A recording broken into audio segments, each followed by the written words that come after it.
महाराज की जय। महर्षि ने सत्संग सुधा सागर विद्या ददाति विनयम। प्यारे लोगों, हम लोग बचपन से जो कुछ सीखे लिखे और पढ़े हैं उसका तरीका यह था कि प्रथम एक ही पाठ को हम बारंबार दोहराते थे। जब उसे कंठस्थ कर लेते थे तब दूसरे पाठ में फंसते थे। ऐसा होता था कि शनिवार को सब पाठ दोहरा जाते थे। उस दिन नया पाठ नहीं मिलता था, पुराने पाठों को दोहराया जाता था। पुराना पाठ नहीं दोहराने से भूल जाते हैं। भगवान बुद्ध ने कहा, असज झाय मला मनता अनुठ ठान मला धरा मलम वन नस्य कोसजम पमादो रख कतो मलम धमपद मल भग्गो। अर्थात पाठ न करना मंत्र का मैल है। पाठ न करना मंत्र का मैल है। मंत्र स्मरण के लिए न दोहराना धब्बा है।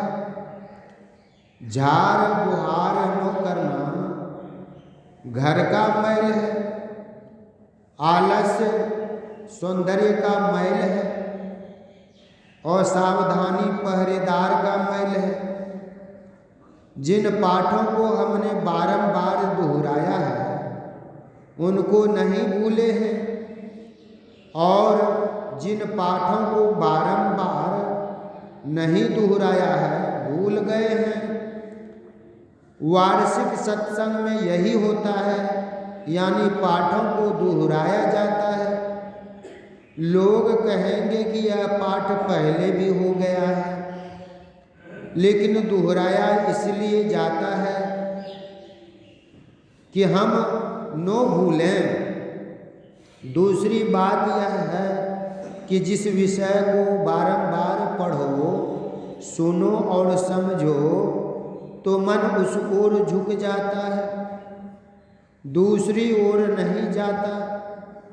किसी विषय को बारंबार दोहराना अच्छा है कि उसको भूले नहीं। हमारा विषय क्या है?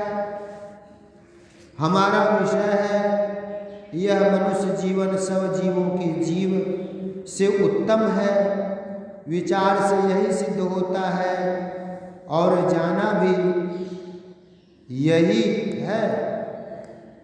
लेकिन हम जैसा सुख चाहते हैं वैसा नहीं मिलता। दैविक भौतिक और मानसिक दुख होते ही रहते हैं, इसलिए अशांति रहती है। इस अशांति से कैसे बचें, यही हमारा विषय है। जिन्होंने इसका खूब मनन किया, उन्होंने जो कुछ कहा उसी को हम लोग दोहराया करते हैं। साल भर में हम लोग दोहराते हैं।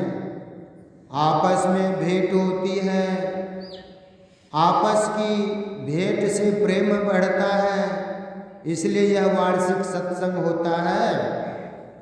हमारे यहाँ जो कीर्तन होता है उसको मीठे स्वर में सुनकर आनंद होता है। इसका अर्थ भी हम जाने। कबीर साहब का अभिवचन सुना, मेरी सूरत सुहागनी जागरी। संतों ने सूरत शब्द का प्रयोग चेतन आत्मा के लिए किया है। कबीर साहब की पुस्तक में सूरत शब्द की परिभाषा की गई है। आदि सूरत सतपुरुष तय आई, जीव सो हम बोलिए सो ताई। आरंभ में सतपुरुष परमात्मा जिसका कभी अभाव नहीं होता, से यह जीव हुआ है। ईश्वर अंश जीव अविनाशी, चेतन अमल सहज सुख राशि। संत वाणी में कहीं सुरत, कहीं सती, कहीं सुरति आदि का प्रयोग किया गया है। कबीर साहब कहते हैं, मेरी सूरत सुहागनी जागरी, क्या तुम सोबत मोह निंद में उठ के भजनिया में लागरी। संसारिक सुख मिले यह लोभ है, इस लोभ के झोले में, इस लोभ के झोरे में संसार के सब लोग हैं। असत्य को सत्य मानते हैं, असत्य को ही सत्य समझकर मानते हैं कि इसी से हमको सब कुछ मिलेंगे। यह मोह है, तुम लोभ मोह से छूटकर ऊपर उठो, ऐसी अवस्था प्राप्त करो कि संसार सुख का लोभ तुमको नहीं हो। असत्य जगत जो सत्य सा प्रतीत होता है, इस मोह से ऊपर उठकर रहो। यही जागना है। अभी हम लोग जगे हैं, लेकिन मोह निंद से नहीं जगे हैं। स्वप्न में भी कुछ ऐसा ही व्यापार होता है, जैसा यहाँ तीसरी अवस्था होती है, उसमें हम अचेत पड़े रहते हैं। अपने चेतनमय स्वरूप से मूढ़मय रूप में रहते हैं। ज्ञान कुछ भी नहीं रहता है, इसमें रहना भी मोह में रहना है। सुषुप्ति, स्वप्न और जागृत सब में हम मोह में रहते हैं। इन तीनों अवस्थाओं से छूटकर कैसे भागा जाए और बिना मोह से छूटे सुख शांति भी नहीं। गोस्वामी तुलसीदास जी कहते हैं, मोह निशा सब शोभन हारा, देखिए स्वप्न अनेक प्रकारा। यही जग जामन जागहि जोगी, परमारथि परपंच वियोगी। अर्थात अज्ञान की रात में सभी सोने वाले अनेक प्रकार के स्वप्न देखते हैं। माया त्यागी सार तत्वदर्शी योगी जन इस संसार रूप रात में जगते हैं। सर्वसाधारण जन योगी नहीं हैं। इनमें से जो कोई भी योग अभ्यास करते हैं योगी होते हैं। जो अपने को तीन अवस्थाओं से पहले ले जाते हैं वे जगते हैं।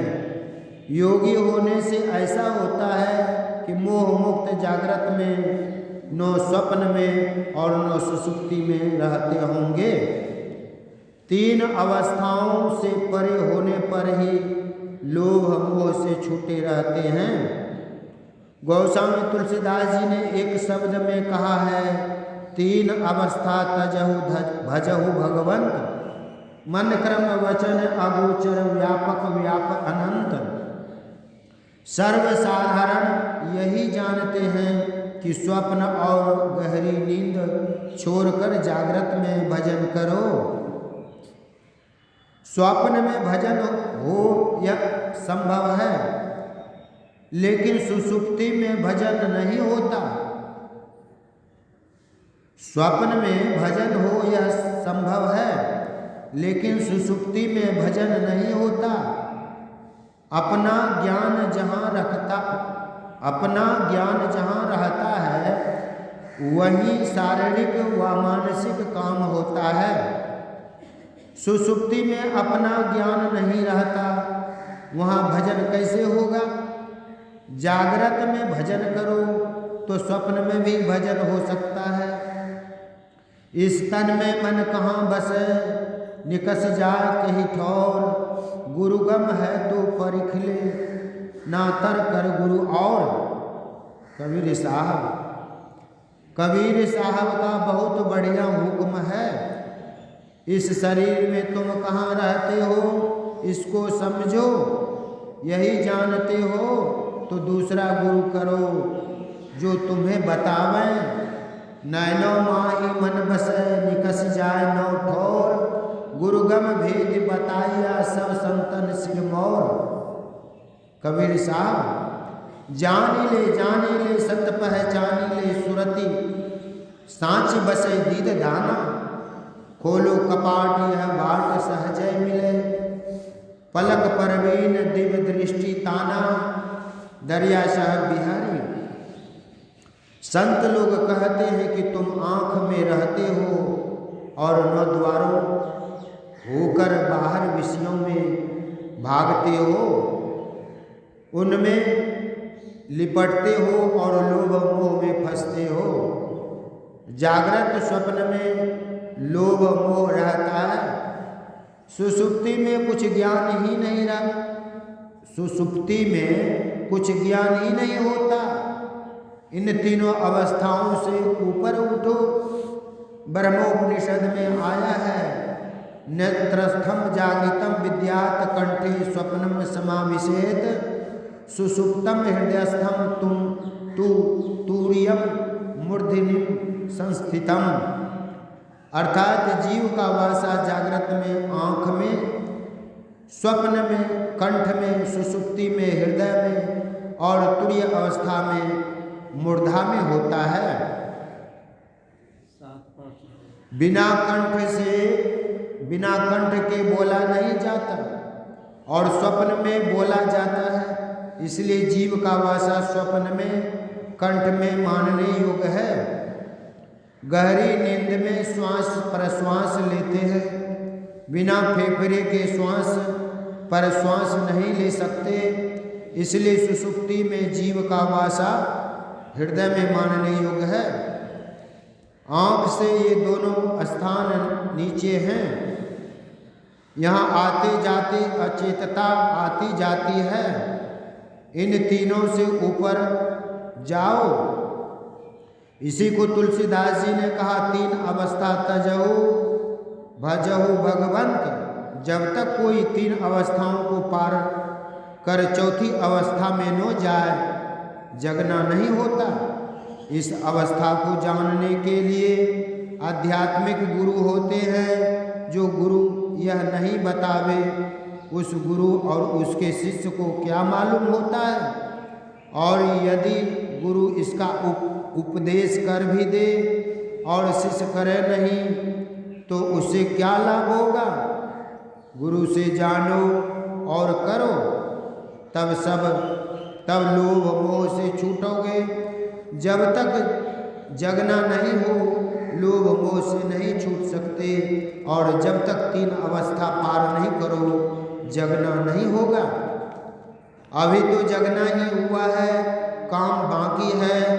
भारत और नेपाल की सीमा एक है, नेपाल और उसके उत्तर की सीमा अलग है। इस पर एक स्थान की आब हवा भी अलग अलग है। इसी तरह अवस्थाएं हैं। कबीर साहब ने कहा है कि लंबा मार्ग दूरी घर, विकट पंथ बहुमार, कहो संतो क्यों पाइए दुर्लभ हरि दीदार। कितने भी दूर का रास्ता हो, चलते चलते हम एक दिन निर्दिष्ट स्थान पर जरूर पहुँचेंगे। हमको मन में होता है कि लोभ मोह की पीड़ा से हम बचें। जागरी मेरी सूरत सुहागनी जागरी के गर्भ में बहुत सी बातें हैं। अगर तुम जानते हो तो चित्त से शब्द सुनो, बिखरी चित्तवृत्ति को जोड़ कर सुनो। बिखरी सूरत में ग्रहण शक्ति कम होती है, सिमटी में अधिक विखार, फूट फाट में शक्ति संचित नहीं रहती, सिमटाव में शक्ति बढ़ती है। यह स्वाभाविक ही है। चित्तवृत्ति का सिमटाव करके सुनो, तब क्या होगा। कबीर साहब ने कहा, उठत मधुर धुन रागरी, सोए हुए को कैसे आवाज देकर जगाते हैं। शब्द सुनने से जागृत की अवस्था से ऊपर उठना होगा। इसके लिए साधन करना होगा। केवल विचार ही विचार से नहीं होगा। हम लोग लोभ मोह से छूट सकें, विचार में समझें। विचार में समझते हैं कि लोभ मोह नहीं करना चाहिए, लेकिन मौका आता है और लोभ मोह पछाड़ देता है। 3 अवस्थाओं से ऊपर उठने का सरल तरीका बताया। इसको कहाँ और कैसे सीखो तो कहा, दो कर जोरी शिष्य चरणन दे, भक्ति अचल वर मांगरी। नम्रता से विद्या आती है और विद्या से नम्रता आती है। पहले नम्रता से विद्या सीखते हैं और विद्या सीख कर विशेष नम्र हो जाते हैं। इसलिए कहा गया है विद्या विदाति विनियम। व्याकरण के एक पंडित आए थे, वे बड़े नम्र थे, इतने नम्र थे कि उससे विशेष नम्र होना असंभव है। वे चूड़ा और गुड़ खाते थे। मैंने कहा कि इन्होंने विद्या ददाति विनियम को पूर्ण रूपेण चरितार्थ कर लिया है। उन्होंने अपने को अति सरल बनाया था। नम्रता सीखो, कहाँ तक सीखो, जहाँ तक पराकाष्ठा है, और इच्छा मत रखो। मांगो तो यही मांगो कि भक्ति अचल वर मांगरी।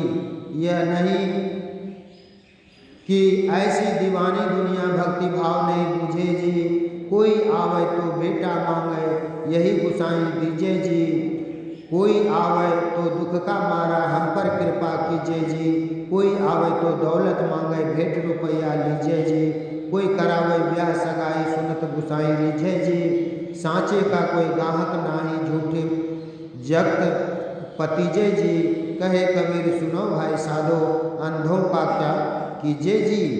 संत कबीर साहब अंत में कहा कि जगत पीठ दे भागरी, अर्थात संसार की तरफ पीठ करके भाग जाओ।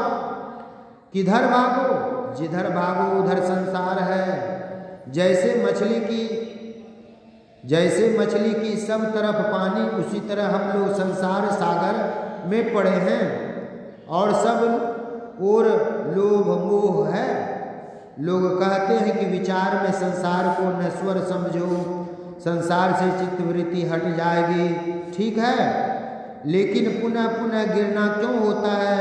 जब तक इंद्रियों में चेतन धार है, विषयों में आसक्ति रहेगी। इंद्रियों से चेतन धार सिमट जाए तो कोई इंद्रिय चाहे कर्म इंद्रिया व ज्ञान इंद्रियां हो काम नहीं कर सकती। चित्तवृत्ति का सिमटाव करके तुरीय अवस्था, आँख से ऊपर स्थान की अवस्था में रहो।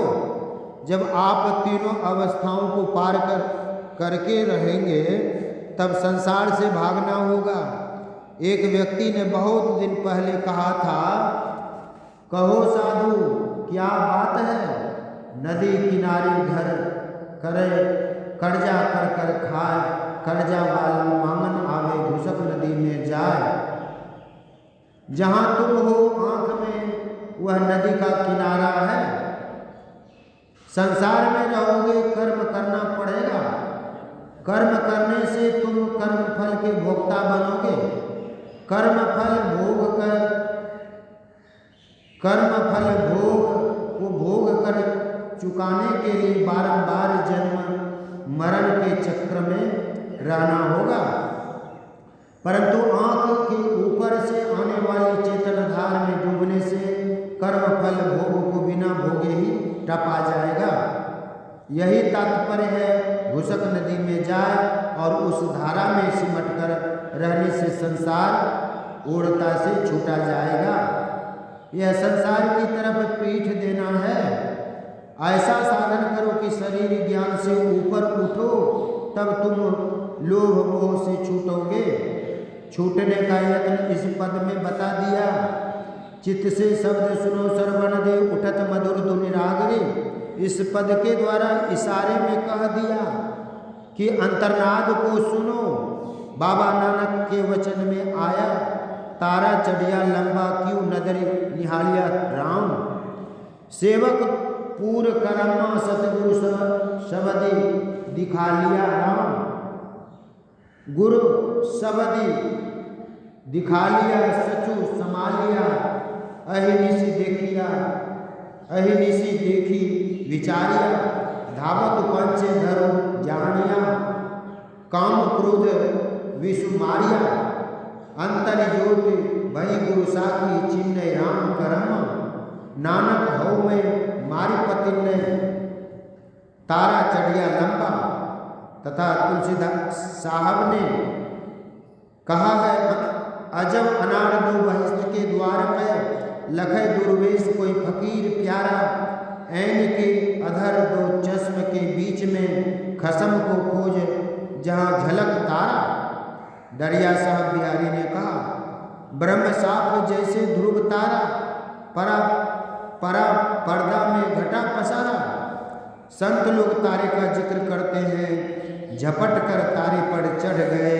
गुरु नानक साहब ने कहा, जिसको कबीर साहब ने उठत मधुर धुन रागरी कहा, उसको गुरु नानक ने सतगुरु शब्द दिखा लिया राम कहा। जैसे बाजों को एक सूर में कस देते हैं तो सभी की एक ध्वनि निकलती है, वैसे ही सभी संतों की एक ध्वनि है।